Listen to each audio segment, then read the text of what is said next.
Phone చేసి నన్నెందుకు చంపుతున్నావు? ఇక నీకు నాకు అవసరం లేనట్టే, అవసరం తీరిపోయింది. నువ్వెవరో నేనెవరో. అబ్బా గంతేనా? ఆవుగాని నా పిల్లనేం తీసుకోపోయినవే నా దగ్గర ఇచ్చిపెట్టిపోక. నేను చూడుకోనా, నేను సాగనన్న పిల్లను. అబ్బో నీ ఎంట తీసుకొని చంపదాకా తోలిచ్చిపో నా బిడ్డను పంపి మంచిగుండదు. ఆహా, సాదే దమ్ము నీకు మస్తుంది కాదు. అవునవును, ఇన్ని రోజుల సంది పిల్ల ఉపాసం పడినదా, తింటుందా తింటలేదా అని చూసుకోలేదు గాని ఇప్పుడు నాకు సాదే దమ్ము లేదా అని పంపి నా బిడ్డను నాకు అని అంటున్నావు. బాగుంది కానీ ఫోన్ పెట్టేసి నిమ్మలంగా వండుకో. గదంతా అవసరం లేదు. సప్పుడు దాకా నా బిడ్డను పంపి. లేకుంటే నీ ఇంటి ముందరికి వచ్చి పంచాయత్ చేస్తాను. నీ అమ్మ నీ అయ్య ఎవ్వడు అడ్డమొచ్చినా నాకు అవసరం లేదు. ఓహో, తాయిన పొద్దు మాటలు బాగా వస్తున్నాయి కదా. దిగిందా మరి జరనన్న? దిగలేనట్టుది ఇంకా. ఇన్ని రోజులు నన్ను బాధ పెట్టినావు కదా, ఇప్పుడు నీ తల్లిని బాధ పెట్టు. ఆ బాధ ఎట్లుంటదో నీ అమ్మకు అర్థం కావాలి. నా అమ్మని నేనెందుకు బాధ పెడతానే? బంగారు తల్లి లెక్క చూసుకుంటా. అబ్బో నువ్వా?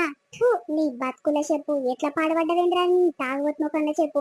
ఇక దగ్గరుంటే కొడతావని భయపడ్డా. ఇప్పుడు మా అమ్మగారి ఇంటికి వచ్చినా కదా, ఇక మా వాళ్ళు ఇంతమంది లేరు. నువ్వు వస్తే ఇయ్యర మయ్యరదు మీ బొక్కలు చూర చూర వేసి పంపిస్తారు చెప్తున్నా.